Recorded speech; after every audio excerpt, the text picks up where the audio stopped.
श्री आदिनाथ भगवान की जय। मूलनायक टीकाकार श्री श्वेतनाथ भगवान की जय। वर्तमान शासक नायक श्री महावीर स्वामी की जय। आचार्य भगवान श्री सौंदर्य स्वामी महाराज की जय। आचार्य भगवान श्री सुशांत महाराज की जय। प्रशंसा शास्त्री महाराज की वर्षा दिवाली माता की जय। पूरी पवित्र के साथ सहसा महाराज की जय।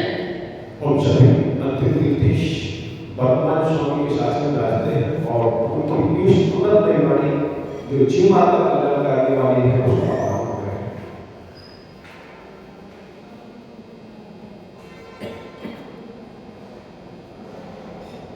मायाचारियों से रक्षा करने वाले लोग तो बहुत हैं। रमेश भैया, मायाचारियों से रक्षा करने वाले लोग तो बहुत हैं, पर मायाचार से रक्षा करने वाले लोग कमी है। वही बात ये है मंत्री, मायाचारियों से रक्षा करना सरल है, पर मायाचार से रक्षा करना कठिन है। मायाचार से देखो, दूसरे की मायाचारी से रक्षा करना ये तो भर की मायाचारी है, खुद को मायाचार से बचा कर रखना ये महत्वपूर्ण है।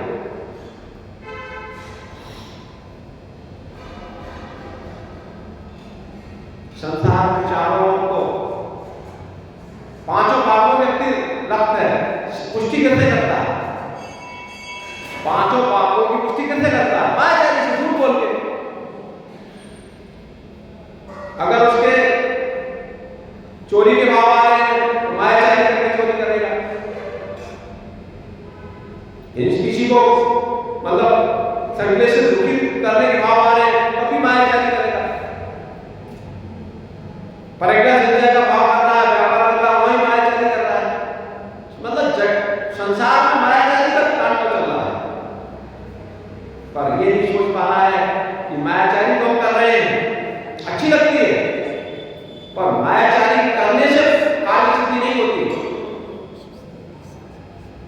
रमेश भैया, मायाचारी करने से कार्य सिद्धि नहीं होती। यदि मायाचारी करने से कार्य सिद्धि होती तो सभी अभी हो गए होते, सबके काम सिद्ध हो गए होते। कार्य की सिद्धि मायाचारी से नहीं होती, कार्य की सिद्धि तो पुण्य से होती है। पर वो सब दया के पात्र हैं जो केवल मायाचारी से ही अपने कार्य की सिद्धि देते हैं।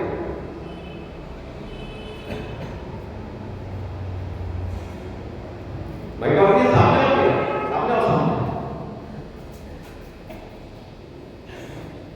कार्य, हर व्यक्ति अपनी कार्य सिद्धि चाहता है। भैया, हर व्यक्ति अपनी कार्य सिद्धि चाहता है। एक बार घटना आती है, राम और लक्ष्मण एक बार जा रहे थे, चले जा रहे थे, तो लक्ष्मण कहते हैं भैया देखो सामने सरोवर है, इसमें बगुला खड़ा हुआ है, एक टांग पर बगुला एक टांग पर खड़ा है, तपस्या में लीन है। रामचंद्र कहते हैं भाई थोड़ा सा रुको, थोड़ा सा रुको। बोलते रुकते बगुला में एक टांग पर खड़ा था, खड़ा एक टांग पर था, पर अंदर कुछ चलते अलग ही चल रहा था। कुछ ही समय बीता और मछली आई, बगुला ने झपटा मार दिया। रामचंद्र जी कहते हो भैया आप कह रहे थे बगुला तपस्या कर रहा है, ये मायाचारी था, मायाचारी थी। मायाचारी करने वाले लोग बहुत हैं, अपने कार्य की सिद्धि मायाचारी से करना चाहते हैं।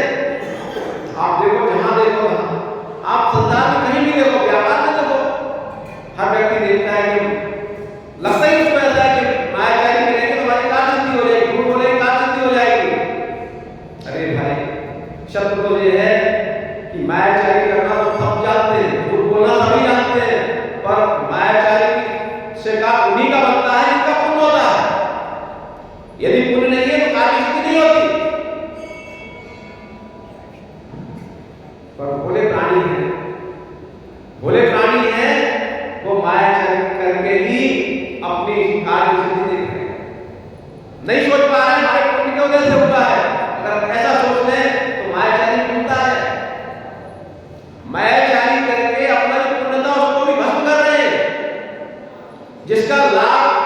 नहीं मिलने वाला था वो अल्लाह संतुष्ट हो रहे हैं। एक घटना आती है, कौशाम्बी नगर में सिकंदर राजा थे, शिक्रत। तो उनके यहाँ क्या था, मतलब राजा धर्मवीर थे, प्रजा खुशहाल थी उनके राज्य में। समय बीतता गया, एक समय ऐसा आया कि राजा के पास सूचना आने लगी कि भाई चोरी हो रही है नगर में, नगर में अभी भैया चोरी हो रही है। पर जो कोतवाल था वो चोर का नहीं पता लगा पा रहा था, चोर का पता नहीं लगा पा रहा था। तो राजा एक दिन तो मतलब काफी लंबा समय, कई दिन हो गए, लेकिन तो राजा को भी बड़ा गुस्सा आने लगी कि भाई इतने दिन हो गए कोतवाल और तुरंत जो है चोर का पता नहीं लगा पाया।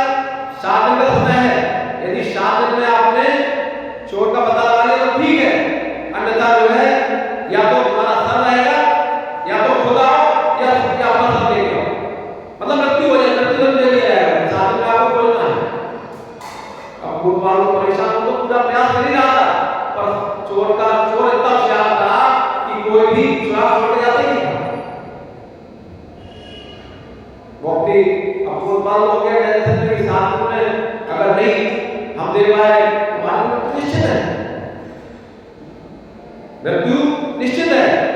वो अपने घर में दरवाजे पर बैठा था, एक ब्राह्मण आता है, भिक्षा मांगता है। वो कहता है कोतवाल तुम्हें भिक्षा की पड़ी है, हमें प्राणों की पड़ी है। तो ब्राह्मण कहता भैया क्या बात है, क्या परेशानी है, बताओ तो कि क्या तुम्हें क्या होना है, तुम क्या हाल है, बताओ तो क्या परेशानी है।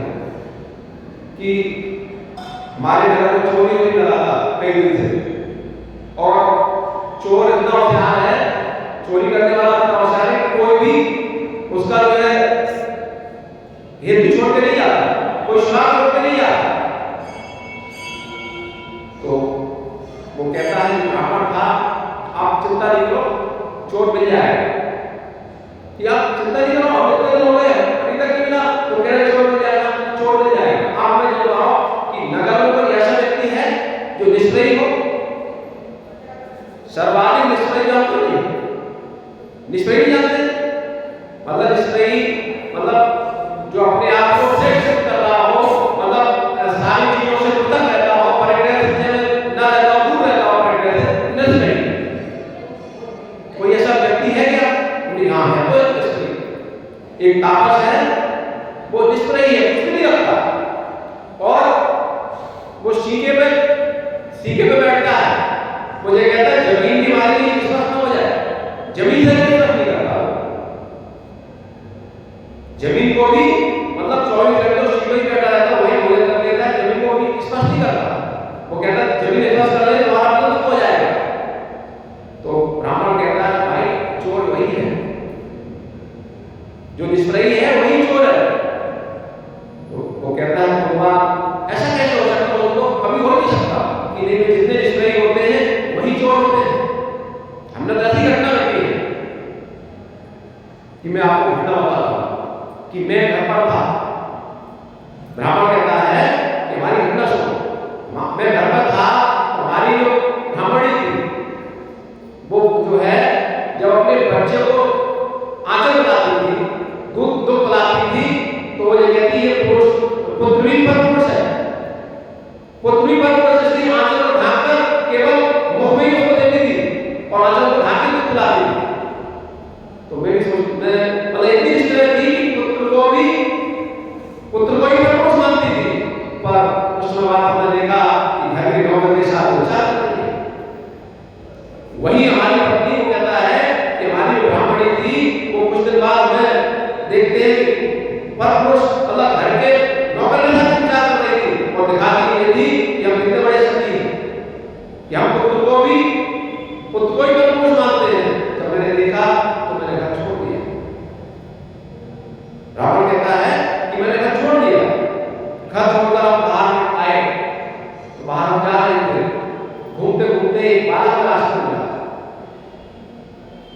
तो बालक भाषा हो गया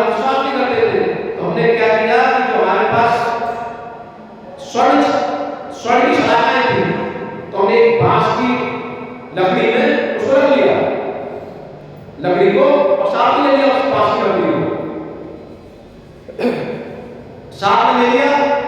अब वो जो बालक था वो वहां साथी रहता था, तो लकड़ी अब सुरक्षा के चक्कर में साथी रख लेते। तो एक बार क्या हुआ, बालक एक सांप हमारे पास आके कहता है कि आज जो है हम जिसके भोजन करने गए थे उसका तिनका हमारे सर पर अटक आ गया है। जिसके हम भोजन करने गए थे उसका तिनका हमारे साथ आ गया है, बहुत बड़ा पाप हो गया है। अब ये तिनका वापस हमें जाना है, तिनका जो है उसको वापस लौटाना है, क्योंकि हमें किसी वस्तु नहीं चाहिए। तो वो कहता है ब्राह्मण ठीक है वही लौटा के आओ। वो लौटाने चला जाता तिनके को, लौटा के अब आता शाम को लौट के आता है। शाम को लौट के आता है, अंधेरा हो गया, अंधेरा हो गया। तो वो कहता है कि वो ब्राह्मण थे, ब्राह्मण से कहता है कि भैया आप भोजन करने में जाना है, अपनी लाठी मुझे दो। कोई अगर कुत्ता वगैरह को रास्ते में मिलेगा तो उसको हटा सकेंगे। तो ब्राह्मण सोचा कितना निष्क्रिय है, कितना निष्क्रिय है, कितना मतलब ईमानदार बालक है कि एक तिनका भी यदि उसके सर पे आ गया तो उसको वापस लौटा देगा। ये हमारी क्या चोरी करेगा, पकड़ा देता है लकड़ी को, लकड़ी को लेके चला जाता है। कि वो कहता है कि वो बालक आज तक लौट के नहीं आया। कितना निष्क्रिय था कि उसने तिनका जो है वापस कर ले गया, आज तक लौट के नहीं आया। दूसरी घटना हो गई, तीसरी घटना फिर बताता है कि एक वृक्ष के नीचे हम रुके थे, एक वृक्ष के नीचे बैठे हुए थे, तो एक वृद्ध पक्षी था हुआ। तो वो कहता है कि देखो मित्रों, देखो देखो पुत्रों, हमारी वृद्धावस्था हो गई, हमें चला फिरना कुछ आता नहीं है, और आप लोग सब चले जाते हो, पक्षियों से क्या नाता, आप लोग सब चले जाते हो और आपके अंडे रखे हुए यहाँ पर, और मैं वृद्ध हो चुका और हमें भूख सताती है, तो कहीं हमारी भावना खराब न हो जाए, इसलिए आप जब जाया करो तो हमारा मुंह बांध दिया रस्सी से। तो वो कहते हैं, पक्षी कहते हैं आप वृद्ध हैं, आपके बारे में कैसे सोच सकते हैं कि नहीं भाई किसी भरोसा नहीं किया है।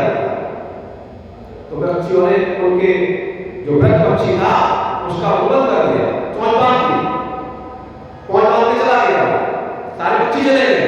अब वो अकेला रह गया, उसने क्या किया, धीरे से चोंच खोली और जो अंडे रखे थे पक्षी को सब खा गया, वो वृद्ध पक्षी। और फिर जो है उसने अपने पंजों से फिर पुनः चोंच के ऊपर कोई रस्सी को बांध दिया। सारे पक्षी वापस आते हैं, देखते हैं, ये तीसरी घटना हो गई। मतलब निश्चय था पर वही चोट निकला, वही भक्षण निकला। अब चौथी घटना बताते हैं कि एक नगर में गए तो वहां एक तापसी रहता था, तापस। तो वो क्या करता था, पत्थर हाथ में लिए रहता था, और पत्थर हाथ में लेकर ये कहता था कि भैया दोनों हाथ में पत्थर ले गए, चला लेके पत्थर चला और चलता जाता था। कहता भैया दूर हटो कि हमारे पैर से कोई चीज मर ना जाए, इसलिए आवाज लगाता जाता, भैया दूर हटो। और जैसे ही एकांत स्थान पाता था, देखता था कोई धनवान आदमी कोई व्यक्ति है और बढ़िया वस्त्र पहने हुए हैं, हाथ स्वर्ण मुद्रा वगैरह पहने हुए हैं, सब सामग्री देखता था तो धीरे धीरे एकांत स्थान उसको पर उतरा कर देता था। मतलब उसकी ख्याति थी कि बहुत अच्छी है, इसे कुछ मतलब ही नहीं है, ये जो है प्रत्येक जीव की सुरक्षा करता है, और वही मौका पाके जीवों की हत्या कर देता था। कि हमने चार घटना देखी, इसलिए निश्चित ही आपका चोर भी वही होगा जिस तरह जो कहता है कि किसी के ऊपर बैठते हैं, वो बात कहता है ऐसा ठीक है, आप ही इसकी परीक्षा आप ही करो, आप ही करो। तो निष्परी जो होते हैं उनको दिखाना नहीं पड़ता, जो मायाचारी के निष्परी होते हैं उनको तो दिखाना पड़ता है। नाटक के पाठ भिन्न है और सत्यार्थ के पाठ भिन्न है। नाटक के पाठ भिन्न है, सत्यार्थ के पाठ भिन्न है। नाटक में तो आप जो आप उसकी महिमा गान करते हो, नाटक में महिमा गान दिखाते हैं, केवल महिमा नाटक ही तक है, वो नाटक ही तक है, यथार्थ में वो व्यक्ति की स्थिति वो नहीं होगी। तो नाटक की विषय अलग है। लोग मायाचारी से अधिक नॉलेज देते हैं, मायाचारी करके अपने को ज्यादा, देखो 9 ग्रेवक तक मुनि मुद्रा धारण कर 9 ग्रेवक तक जीव कहां तक जाता है, जीव कहां तक जाता है, 9 ग्रेवक तक जाता है। मेरे बात ये महाकृति बनकर अनंत बार जीव कहां तक जाता है, 9 ग्रेवक तक। पर ये 9 ग्रेवक तक कौन गया, कौन गया, भोगों की कांक्षा थी, पर निज आत्मा की अपने आप स्वरूप को नहीं जानता है। शुक्लेशिया के प्रणाम प्रशस्त भावों के साथ, पर आत्मा की शुद्ध नहीं थी, भेद विज्ञान नहीं था, भेद विज्ञान से शून्य थे। 9 ग्रेवक तक की शेयर कराए, पर जो 9 ग्रेवक जाने वाले होना है उनकी वृत्ति आप देखोगे नहीं तो भगवान से कम नहीं लगेगी, उसके सामने भावनी मुनि फैल हो जाएंगे। और मतलब बाहर का दिखाना बहुत कठिन सरल है, और आंतरिक प्रवृत्ति वैसी होना कठिन है, आंतरिक की प्रवृत्ति वैसी बनाना कठिन है। अब वो कहता भाई मैं परीक्षा करके देता हूं, तो वो ब्राह्मण था, वो उसी जहां वो तापस रहता था, तापस क्या करता था, ऊपर एक शिका बना लिया था टोपी, उस टोपी में बैठ जाता था और वहीं बैठा रहता था और वहीं भोजन करता था, जब वो इसका नहीं करता था। तो वो वहां पहुंचता ब्राह्मण शाम को शाम के टाइम पहुंचता है और वहां जाके बैठ जाता है। तो वहां के जो लोग थे वो कहते हैं ये जाओ यहाँ से, वो कहता भैया मैं अंधा हूँ, अंधे को उपदेश सुना दिया उन्होंने कि मैं अंधा हूँ, मुझे पढ़ा लेने दो यहाँ, कि नहीं आपको यहाँ ध्यान नहीं बैठो, आपको जाओ। वो अनुभव करता है ब्राह्मण और वहां बैठ जाता है। तो फिर लोग के जो और लोग थे तामस के, वो सब उसको मतलब पहले देखते भी हैं कि भाई अंधा है, झूठ तो नहीं बोल रहा है, तो उन्हें विश्वास करना पक्का अंधा है, अंधे का निश्चय करने के अंधा है। बैठा अब वो जब अर्धरात की हुई, रात के 12 बजे, तो क्या देखता है कि एक गुफा में उतर के आता है, कौन जो तामस में बैठा हुआ उतर के आता है और एक गुफा में प्रवेश करता है और बहुत सारा सोना चांदी लूट के लाए थे उस अंदर प्रवेश करता है। सारी घटना को देखता है और स्वयं जाके राजा से बोल देता है, राजा लेके आते पकड़ के आते हैं उसको, राजा पकड़वाते हैं। जो तापस दुनिया में प्रशंसा आती है, जमीन को भी स्पर्श नहीं करता, केवल सीधे बैठने के लिए अपना वो भी जो है इसमें मिला, चोरी में प्रसिद्ध मिला। ख्याति पाना कोई बड़ी चीज नहीं है, ख्याति मायाचारी से ख्याति पाओगे तो गति का बात बनेगा।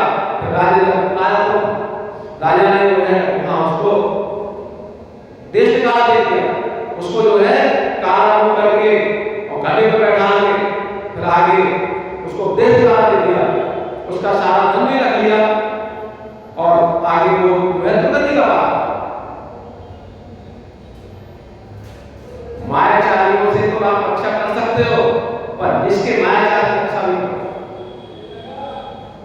हमारी मायाचारी दूसरे के लिए घातक नहीं है, यथार्थ में हमारे लिए ही घातक है। दूसरे का घात हमारी मायाचारी तभी कर पाएगी, हमारा झूठ हमारी चोरी तभी दूसरे घात कर पाएगी जब उसका चुप कर्म हो जाएगा, पर हमारा घात तो नियम से करेगी, नियम से करेगी। इसलिए पुण्य मिला है तो पुण्य का उपयोग मायाचारी से नहीं करना। तो पुण्य आपका प्रतिमा आपने आपने सारे लोगों से सहयोग पाकर उनको सहयोगों को पाने के लिए मायाचारी की है, छत्रपंच किया है, झूठ का व्यापार किया है, चोरी की है, कषायों को तुमने पांचों पापों में लग रहे हैं। ठीक है, पुण्य का हो गया है, आपकी बात घट जाएगी, पर जब इसकी पोल खुलेगी तो दुर्गति होगी, दुर्गति का कारण नहीं बनेगा।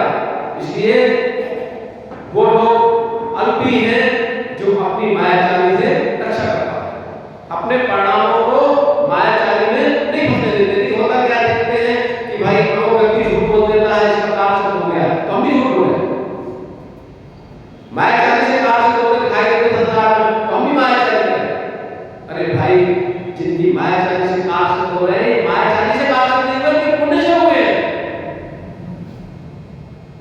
कार जो भी सिद्ध होते हैं भैया मायाचारी से नहीं होते, झूठ बोलने से भी नहीं होते।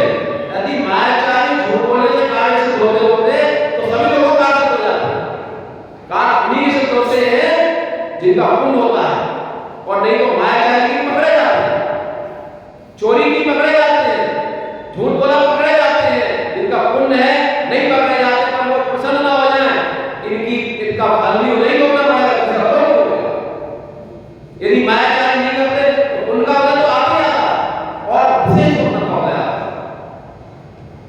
इसलिए जीवन ऐसा बनाओ कि जहां पांचों पापों से मायाचारी सरपंच का व्यापार न हो, सरलता सहजता का व्यापार हो, बड़ाओं की धारा निर्मल हो, दूसरों को ठगने का नहीं, दूसरों को ठगने का नहीं, उत्थान का भाव हो, क्योंकि दूसरे के उत्थान में ही हमारा उत्थान है, और दूसरे के ठगने की भावना में ही हमारा अहित है, नियत है। जीवन मायाचारी सरपंच से नियम बच गए तो नियम से हमारी दुर्गति नहीं हो सकती। दुर्गति उन्हीं की होती है जो मायाचारी पांच पापों को छोड़ते हैं, जो इनसे अपनी रक्षा कर लेते हैं। एक दिन परंपरा से मोक्ष के साधन को प्राप्त कर केवल को प्राप्त करते हैं। इन्हीं भावनाओं से दुनिया से मुझे शांति महाराज की बोलो मनीष देव साहब सहित सरकार की महाराज की जय।